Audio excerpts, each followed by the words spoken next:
Hello, everyone. Hopefully, you're doing well. I'm going to continue reading from Frindle, Chapter 10 Freedom of the Press. Judy Morgan was a reporter for the Westfield Gazette, the local newspaper. Westfield was a quiet little town. There was the occasional burglary. The teenagers got rowdy once in a while, and there was some shouting at the town council or the planning board now and then, but mostly things were calm and orderly in Westfield, and every Thursday the Westfield Gazette proved it.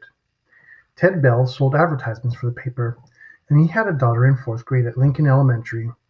He told Judy that a bunch of fifth graders were making trouble and were not obeying teachers anymore, that there was something about a secret code word they were all using, and half the students had been kept after school one day late last week, including his own little girl. The only other story Judy was working on was about 18 new trees that were going to be planted along East Main Street.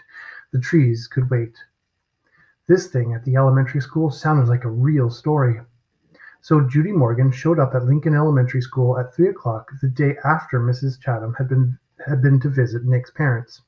The sign on the door said, "All visitors must report to the office." And she did.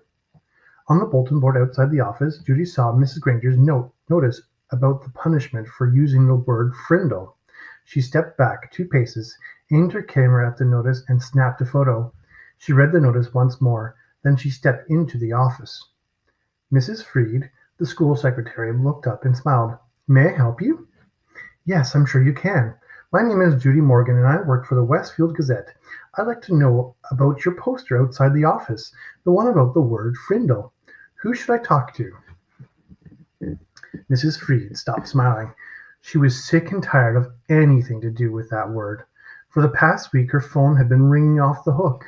If there wasn't a parent complaining about a child who had to stay after school, it was someone from the school board trying to get in touch with Mrs. Chatham or Mrs. Granger.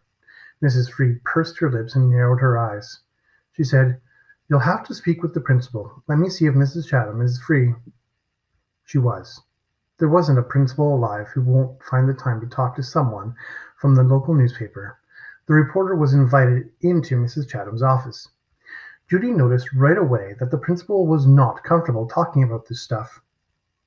When asked about the poster outside the office door, Mrs. Chatham laughed and said, "Oh, that! It's nothing really. Some kids have been playing a prank, and it's time to put a stop to it." The principal's laugh sounded phony to Judy Morgan. "And did that notice put an end to the prank? I heard that a lot of children were kept after school last week. Would you tell me a little about that? Parents would like to know what's going on." Mrs. Chatham looked like a kid who had been sent to the principal's office. She squirmed a little in her chair and tried to smile. She said, "Well, we do still have a little problem, but it's under control. Mrs. Granger may have overreacted a bit. I don't think the children have really been trying to be disrespectful. They are just having some fun, and it's more like a difference of opinion." And then Mrs. Chatham went on to tell the reporter that what she knew about the word "frindle" and how it had become popular among the students. Judy Morgan took careful notes. And when the principal had finished, Judy said, "Would you mind if I asked Mrs. Granger a few questions?" Mrs. Chatham said, "No, not at all." But Judy could tell that the principal wished she would just go away. What could she say, though? Mrs. Chatham couldn't very well keep the reporter away from Mrs. Granger because, after all, America is a free country with a free press. If Judy really wanted to, she would talk to Mrs. Granger sooner or later. It was sooner. In 3 minutes, Judy Morgan was standing at the doorway of room 12 looking in at Mrs. Granger. There were about 15 children sitting at desks scattered around the room, busy writing out their 100 sentences. She knocked on the door She knocked, and the teacher and students looked up from their work. "I'm Judy Morgan from the Westfield Gazette, Miss Granger. May I have a word with you?" Mrs. Granger stood and came into the hallway and closed the door. Judy could see past her and saw that every kid in the room was straining to listen.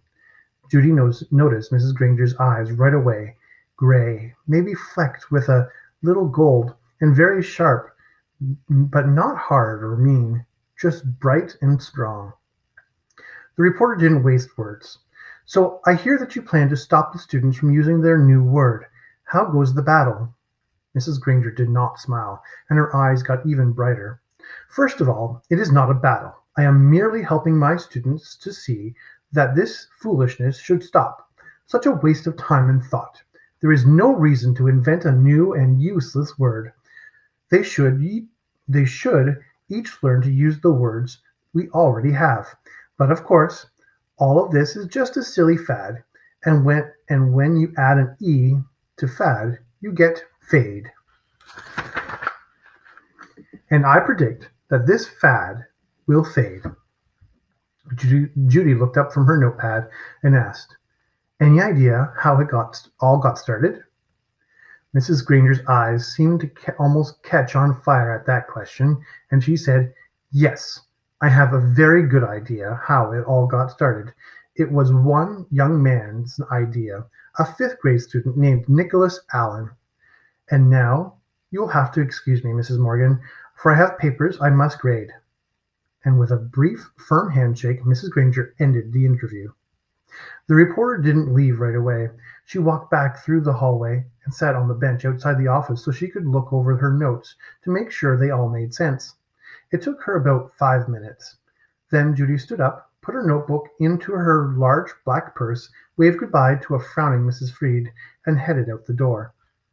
As she walked to the parking lot, 5 or 6 kids who had just finished writing their sentences for Mrs. Granger came out another door. Judy walked beside them, listening to them laugh and joke. Then she asked them, "Why do you kids keep saying Frindle? Don't you hate staying after school?"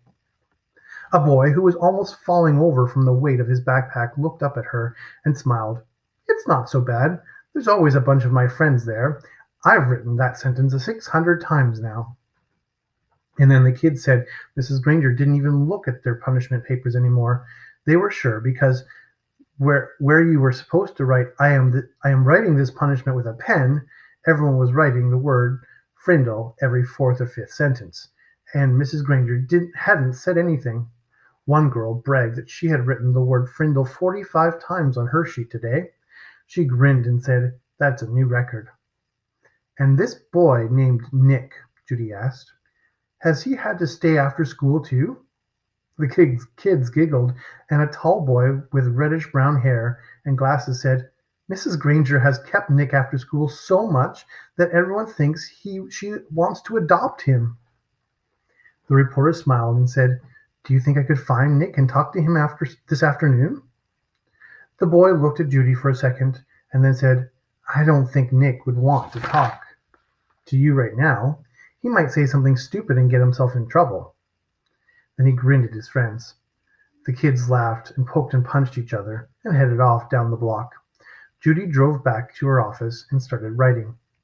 The next morning, a brown envelope arrived at the Gazette's office, addressed to Judy Morgan, and below her name was written, "Frindle's Story." When Judy opened it, there was a class picture, the fifth grade at Lincoln Elementary School. Mrs. Granger and the 6 other teachers were standing at the ends of the rows, and the kids were dressed neatly, hair all combed, but there was something odd about the picture. The reporter looked closely and saw that each kid was holding up a pen, and each little mouth was puckered in the same way. She was puzzled for a second, but then she said softly, "Of course, they're all saying Frindle."